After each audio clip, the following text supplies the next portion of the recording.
In this discussion post, you will be focusing on Mao Zedong and revolution.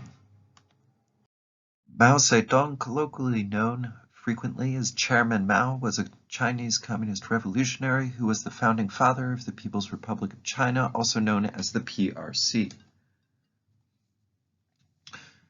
The People's Republic of China was ruled by Chairman Mao as the chairman of the Communist Party from its establishment in 1949 until his death in 1976. Ideologically a Marxist-Leninist, his theories, military strategies, and political policies became collectively known as Maoism. Mao was the son of a prosperous peasant in Shaoshan, Hunan. He had a Chinese nationalist and anti-imperialist outlook early on in his life and was particularly influenced by the events of the Shanghai Revolution of 1911 and the May 4th movement of 1919. He later adopted Marxist-Leninism while following a professoriate at Peking University, where he became a founding member of the Communist Party of China, or the CPC, leading the Autumn Harvest Uprising in 1927. During the Chinese Civil War between the Kuomintang and the Chinese Communist Party, Mao helped to found the Chinese Workers' and Peasants' Red Army, led the Jiangxi Soviet's radical land policies, and ultimately became head of the Communist Party of China during the Long March. Although the Communist Party temporarily allied with the Kuomintang under the United Front during the Second Sino-Japanese War, after 1945 China's Civil War resumed under Japan's surrender, and in 1949 Mao's forces defeated the nationalist government, which withdrew to Taiwan. Mao Zedong's childhood home in Shaoshan in 2010 is pictured here on the left-hand side of the slide, around the time that it became a tourist destination. Mao was born on December 26 of 1893 in this village in Hunan province. His father, Mao&1949Revolution, was a formerly impoverished peasant who had become one of the wealthiest farmers in the area. Growing up in rural Hunan, Mao described his father as a stern disciplinarian who would beat him and his three siblings, the boys Xiamen and Zeitan, as well as an adopted girl, Zeiqian. Mao's mother, Wen Jimai, was a devout Buddhist who tried to temper her husband's strict attitude. Mao too became a Buddhist consequentially, but later abandoned the faith in his teenage years when he began to blossom as a political figure and an intellectual. From 1917 to 1919, Mao attended Peking University, had a job there, and studied under a mentor, Yang Chengxi, and began to become interested in anarchism and Marxism. Yang thought Mao was exceptionally intelligent and also a relatively handsome figure. The librarian, Li Daxiao, who would become an early Chinese communist, was also a university librarian at the same university, and Mao secured himself a position as Li Daxiao's assistant. Li authored a series of New Youth articles in October devoted to the October Revolution in Russia, and was also devoted to the cause of the Communist Bolshevik Party under the leadership of Vladimir Lenin after it had seized power. Lenin was an advocate of the socio-political theory of Marxism, which developed in Germany predominantly under the thought, school, and teachings of the sociologists Karl Marx and Friedrich Engels. Consequently, Li Daxiao's articles added Marxism to the doctrines in Chinese revolutionary movements.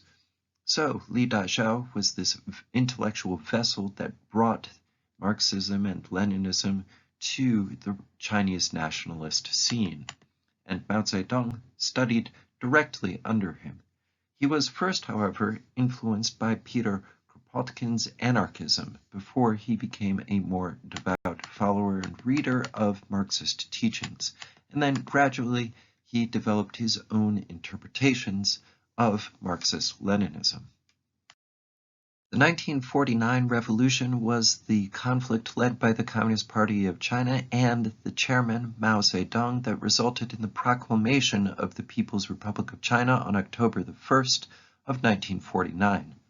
The revolution itself nominally began much earlier, but officially it began in 1946, right at the cusp of the end of World War II, and it was the second part of the Chinese Civil War, lasting from 1945-46 to 1949. The commanders and leaders included Mao Zedong himself, Chu Dai, and Chiang Kai-shek. There was also a fighting force for the Communist Party that gradually increased from more than 1 million to more than 2 million, almost 3 million by 1948, and 4 million by 1949. By contrast, the fighting forces of the nationalists began right around 4 million by 1946 and then decreased to 3.5 million by 1948 and just 1.5 million by 1949. You can see, just by contrasting these figures, that the Communist Party simply replaced the nationalist cause in terms of fighting forces. Nevertheless, the casualties and losses were enormous. 250,000 in 3 campaigns, and the nationalist forces lost 1.5 million in 3 campaigns. So, reflecting upon this circumstance, go ahead and make a quick post, and let's move on. One last aspect that is important to discuss of the 1949 revolution is the outcomes. Chairman Mao Zedong officially proclaimed the founding of the PRC at Tiananmen Square. Chiang Kai-shek's 600,000 nationalist troops and about 2 million nationalist sympathizer refugees then retreated to the island of Taiwan. After that, the resistance to communists on the mainland was somewhat substantial, but scattered and very much concentrated in the far south. An attempt to take the nationalist-controlled island of Kinmen was thwarted in the Battle of Kuningtu. In December 1949, Chiang Kai-shek then proclaimed Taipei, Taiwan, as the temporary capital of the Republic of China and continued to assert his government as the sole legitimate authority over all of China, a claim that would last well into the 1950s and the 1960s, although Taiwan had no practical control over the mainland whatsoever. While the PRC government continued to call for the unification of mainland China, by contrast, the last direct fighting between the nationalist and communist forces ended with communist capture of Hainan Island in May of 1950 through a series of guerrilla raids and shelling, although this continued for several years.